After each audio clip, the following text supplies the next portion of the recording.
Student SD classes में आप सभी का स्वागत है।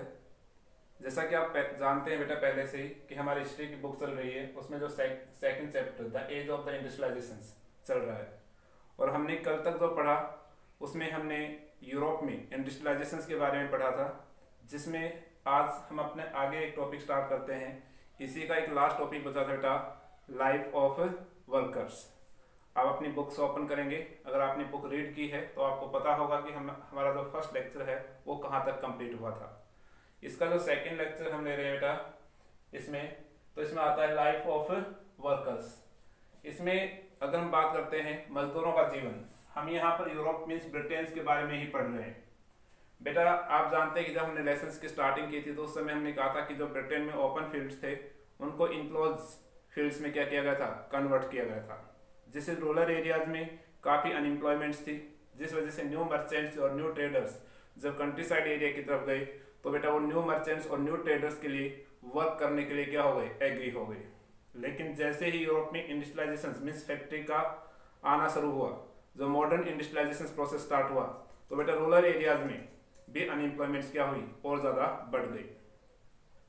इन मशीनों नई न्यू इन्वेंशंस थे या हम कह सकते हैं न्यू फैक्ट्रीज थी या न्यू मिल्स थी, इन्होंने बेटा कंट्री साइड एरिया में अनएम्प्लॉयमेंट्स को क्या किया, इंक्रीज किया, जिससे जो इंडस्ट्रियल सिटी जो डेवलप हुई उनकी तरफ माइग्रेटेड जो पॉपुलेशन है उसकी संख्या क्या हुई, इंक्रीज हुई, और अर्बन पॉपुलेशन क्या होने लगी, इंक्रीज होने लगी।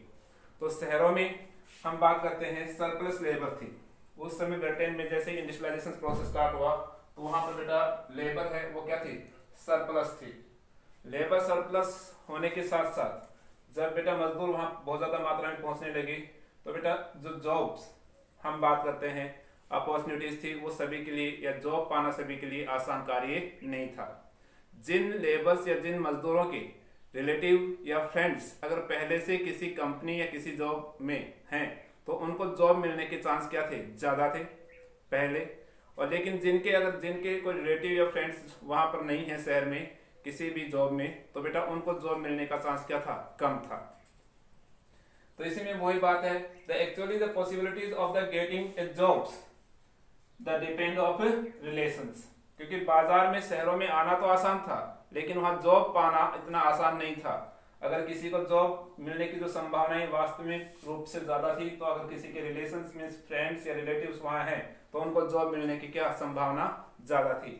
ऐसे बेटा वहां पर many seekers had to wait of the weeks, ऐसे बेटा बहुत से हम बात करते हैं जॉब सीकर्स जो लोग थे उनको कई हफ्ते तक बेटा जॉब पाने के लिए क्या करना पड़ता था, वेट करना पड़ता था। जो माइग्रेटेड लेबर्स थी उनमें से बेटा जो लोग थे वो रात कहाँ बिताते थे, तो हम बात करते हैं तो बेटा वो या तो नाइट रिफ्यूजीज कैंप में, या हम बात करते हैं ब्रिज के नीचे या रोड साइड्स, इस तरह के या गवर्नमेंट द्वारा बनाए गए रिफ्यूजीज कैंप होते थे, वहां पर अपनी रातें बिताते थे।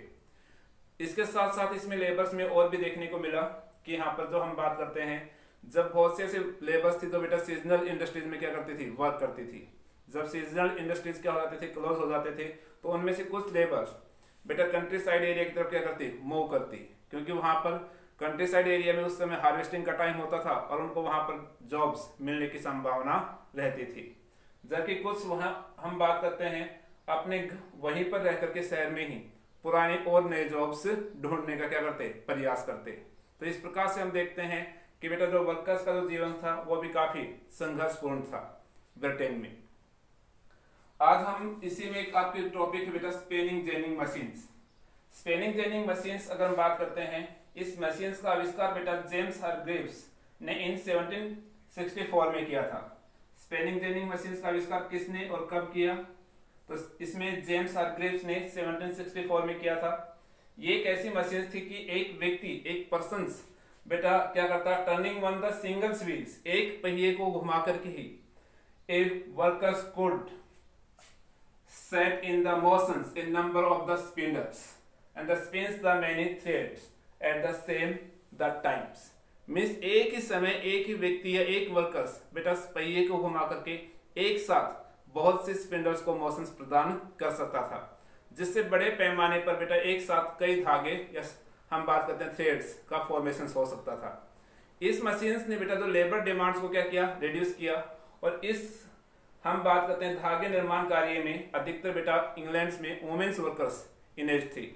जैसे ही स्पिनिंग जेनिंग मशीन का इन्वेंशन हुआ तो बेटा बहुत सी वुमेन्स हैं वो क्या हो गई, अनएम्प्लॉयमेंट्स हो गई, और उनको डर लगता था कि कभी वो भी जो काम में लगी हुई थी उनको भी ये डर सता रहा था कि इस मशीन के आने से वो भी क्या हो सकती हैं, बेरोजगार हो सकती हैं। इसलिए ब्रिटेन में वुमेन्स वर्कर्स ने इन मशीनों पर अटैक करना क्या कर दिया, आरंभ कर दिया, और इनको तोड़ना आरंभ कर दिया।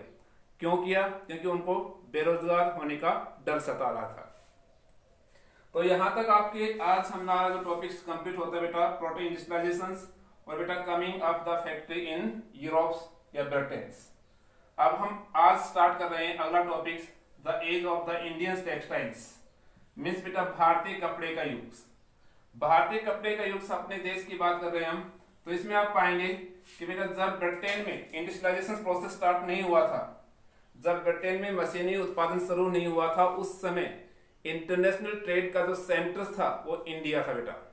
जो मैन्युफैक्चरिंग जो गुड्स हैं उनका सेंटर इंडिया था, और भारत से वर्ल्ड के डिफरेंट पार्ट्स में टेक्सटाइल्स या हम बात करते हैं सिल्क जो प्रोडक्ट हैं उनका किया जाता था, इंपोर्ट्स किया जाता था लार्ज स्केल पर।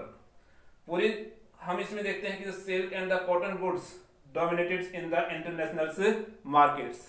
भारतीय जो सिल्क है, रेशम से बने कपड़े हैं या टेक्सटाइल्स कपड़े हैं, ये पूरे अंतरराष्ट्रीय बाजार में इनका क्या था बेटा, प्रभुत्व था। मीन्स पूरे बाजार पर भारतीय जो हम बात करते हैं बुनकरों का क्या था बेटा, कंट्रोल था विश्व के बाजार पर। इसके साथ साथ हम बात करते हैं भारत में जो टेक्सटाइल प्रोड्यूस किया जाता था वो फाइन वेराइटी का टेक्सटाइल था, और बेटा वर्ल्ड के डिफरेंट पार्ट्स में भी उस समय कपड़े बनाए जा रहे थे, लेकिन वो भारतीय कपड़े की क्वालिटी के आगे इंटरनेशनल मार्केट में कहीं भी टिक नहीं पाते थे। इसलिए भारतीय कपड़े की पूरे विश्व में सबसे ज्यादा क्या थी, डिमांड थी। बेटा पारसी या अमेरिकन जो मर्चेंट्स थे वो भारत से क्या कपड़ा खरीदते, और हम बात करते हैं जो हमारे जो लैंड रोड्स के माध्यम से वर्ल्ड के डिफरेंट पार्ट्स में वो क्या करते उसको पहुंचाते। कैमल्स की जो हम बात करते हैं, ऊंट की जो बैक जो पीठ है उस पर लाद करके नॉर्थ वेस्ट जो फॉरिएंटर्स हैं हमारे उत्तरी पश्चिमी जो देश हैं पड़ोसी देश, उनमें माउंटेन पासेस के माध्यम से या डेजर्ट को क्रॉस करके वहां तक ये टेक्सटाइल्स का ट्रेड्स संचालित किया जा रहा था। इसमें साथ साथ हम बात करते हैं तो बेटा हमारी जो ट्रेड है वो सिर्फ लैंड रोड से नहीं सी रोड से भी कनेक्टेड था, और सी रोड्स में हमारे जो कॉलोनियल जो सी पोर्ट्स हैं सूरत, मुस्लिमपट्टनम, ये हम बात करते हैं हुगली, ये ऐसे 3 प्री कॉलोनियल जो सी पोर्ट्स थे जिनके माध्यम से बेटा जो हमारा एशियन टेक्सटाइल ट्रेड्स ऑपरेट किया जा रहा था। सूरत जो सी पोर्ट्स है वो बेटा रेड सी, आप देखेंगे जो बेटा अरेबियन सी के उस तरफ जब हम अफ्रीका कॉन्टिनेंट होता है उसकी तरफ आप देखेंगे तो रेड सी और गुल्फ ऑफ हम बात करते हैं गुल्फ पोर्ट्स, इनके साथ सूरत बंदरगाह क्या करता था, वर्ल्ड के इन पार्ट से हमें कनेक्ट करता था। जबकि मछलीपट्टनम की हम बात करते हैं ये कोरोमंडल कोस्ट का मेन हम बात करते हैं प्री कॉलोनियल सी पोर्ट्स था। जबकि अगर हुगली है वो हमें बेटा साउथ ईस्ट एशियाई कंट्री या साउथ ईस्ट एशियाई पोर्ट से हमारे देश को क्या करता था, जोड़ता था। तो इस प्रकार से हम देखते हैं कि हमारा जो इंटरनेशनल जो ट्रेड था जो प्री इंडस्ट्रियलाइजेशन या प्रोटो इंडस्ट्रियलाइजेशन के समय, तो उस समय हमारा काफी बेटा इंटरनेशनल मार्केट में हमारा वर्चस्व था। इस पूरे व्यापार की बात करते हैं तो इसमें बेटा पूरा व्यापार इंडियन मर्चेंट्स द्वारा कंट्रोल किया जा रहा था। अब हम बात करते हैं role of the Indian merchants. भारतीय व्यापारियों की हम बात करते हैं या बैंकर्स की बात करते हैं, तो इस पूरे व्यापार पर बेटा जो कंट्रोल करने का जो राइट्स था उस समय या कंट्रोल जो कर रहे थे वो इंडियन मर्चेंट्स और इंडियन बैंकर्स कर रहे थे। वही वीवर्स को बेटा एडवांस में मनी देते थे, वहां से उन्हीं से बेटा सप्लाई कलेक्ट करते थे, और उनको बेटा जो फॉरिजन्स जो ट्रेडर्स थे उनको बेटा क्या करते थे, एक्सपोर्ट्स करते थे। पूरी तरह से सूरत पर, मछलीपट्टनम पर या हुगली जो सी पोर्ट्स हैं उन पर बेटा इंडियन बैंकर्स का क्या था, कंट्रोल था। वीवर्स है बेटा वो भी उनको बेटा एडवांस में मनी मिलना, और साथ में मर्चेंट्स और वीवर्स के बीच जो रिलेशनशिप थे वो काफी गहरे थे। इस प्रकार से हम देखते हैं कि ये व्यापार काफी फल फूल रहा था। उसी समय अगर हम बात करते हैं ये जो इंडियन मर्चेंट्स के हाथों से ट्रेड्स नेटवर्क क्या हो गया, ब्रोक डाउन हुआ बेटा 1750 में।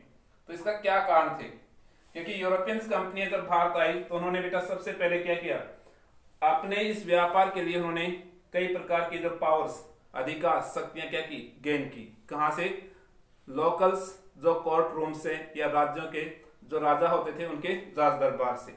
कुछ कंपनियों ने तो बेटा ऐसा किया कि उन्होंने अपने जो कंसेशंस प्राप्त किया ट्रेड पर या मोनोपोलो राइट्स, सिर्फ एकमात्र व्यापार करने का अधिकार प्राप्त कर लिया राजाओं से, जिस वजह से भारतीय जो ये व्यापार जो कपड़ा व्यापार था इस पर भारतीय जो मर्चेंट इंडियन मर्चेंट्स हैं या बैंकर्स हैं उनकी पकड़ कम होती चली गई।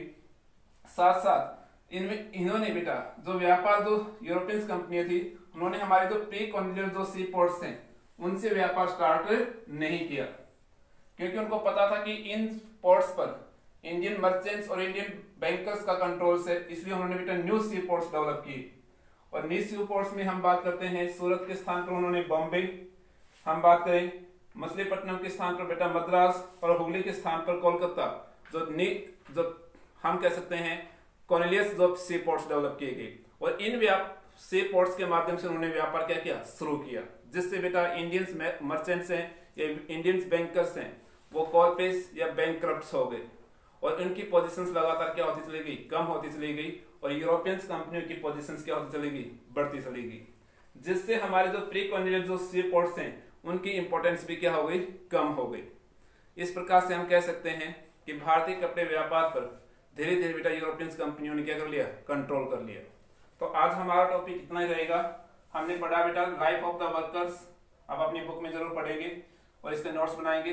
स्पेनिंग जेनिंग मशीन्स, इसका आविष्कार किसने किया, ये मशीन्स क्या थी, और इस मशीन पर बेटा वुमेन्स वर्कर्स जो ब्रिटेन वुमेन्स वर्कर्स है वो इन पर अटैक क्यों कर रही थी। अगले इसमें हमारा बेटा the age of the Indian textiles, जो भारतीय कपड़े व्यापार की विशेषताओं के बारे में हमने पढ़ा।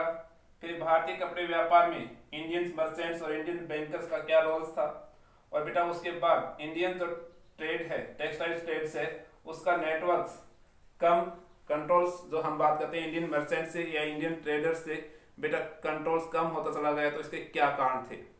तो हमने यहाँ तक पढ़ा है। आप अपनी नोट्स बुक में इसके नोट्स बनाएंगे और बुक को भी रीड करेंगे बेटा। धन्यवाद, थैंक्स।